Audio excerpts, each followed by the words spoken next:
What's up, Ravens fans? It's a good week here after the Ravens took down the Detroit Lions 44-20, and they are in the driver's seat to get themselves back to the postseason. And it's good to be talking about that in December. So let's go ahead and jump into the questions this week on our Ravens mailbag. And the first question comes from Matthew Treadwell 4, and his question is this offense for real after the performance on Sunday, or was this just a fluke game?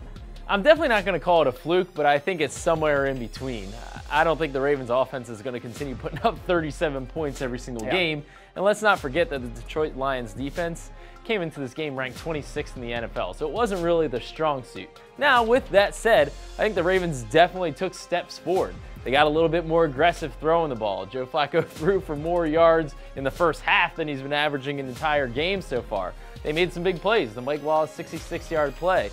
I think that they are gaining some confidence as well after that game, and confidence makes a big difference on offense. You just got to make a few plays to know that you can do it rolling forward. So I think this offense will be better, but I'm not going to say that they're going to be a top-flight offense moving forward. You know what's interesting? The confidence thing, certainly, it helps the offense, and I think that that's true. But I also think that it helps the defense, because if the defense knows, and Eric Weddle said going into last week's game, there's going to be a game where we need the offense to pick us up. Yeah. Well, we saw that last week, and now the defense kind of knows in the back of its head, you know, the offense can bail us out. They don't feel like they have to do everything, and I just think that that whole thing feeds off of... I just think it's energy, too, especially at home. When the offense scores a touchdown, the crowd gets into it, then they're even more into it when the defense gets on the field.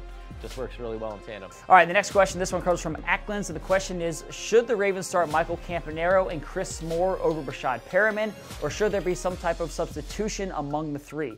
Well, just to be clear, the starting wide receivers are going to be Jeremy Maclin and Mike Wallace. That's what we've seen throughout the entire season. But in terms of that number 3 receiver, I think that you're going to continue to see most likely Chris Moore and Michael Campanero in that role. And mostly not because of necessarily what they're bringing offensively, although Chris Moore did have a couple of nice catches against the Lions. I think it's really what they bring from a special teams component. When you're looking at game day inactives, and earlier in the season, there were so many guys hurt, it was just like, who are 46 you can throw out there and are healthy? That's not the case right now. Remember the Vikings game when that was the case? Yeah, they were Griff Whalen was leading us in receptions. They wanted me to come down from the press box and play receiver. But look, I mean, what the Ravens need right now is they need to decide every single week, where do we get the most bang for our buck? Yep. And special teams is a huge component of that, and both Michael Campanero and Chris Moore, they're just starting returners, at punt returner and kick returner, and I think that they want to continue to get those guys on the field. Now, there could be some games where they look at a defense and they say, this team is really susceptible to maybe the big play, and we need speed on the field. That was the case against the Texans. Exactly, and the Ravens made Breshad Perriman active that game. But they're going to look at I mean, they're not in position to be trying to kind of help a guy along right now. They want to try to win every single game and do anything possible when you're in this playoff race.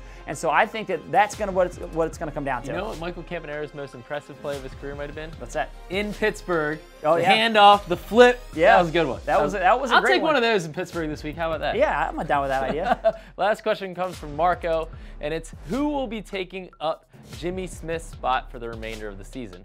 Well, this is going to come down to rookie Marlon Humphrey. First-round pick. He's been doing a lot this season. He's already stepped in. Remember Oakland when Jimmy Smith, he left the game early because of the Achilles soreness.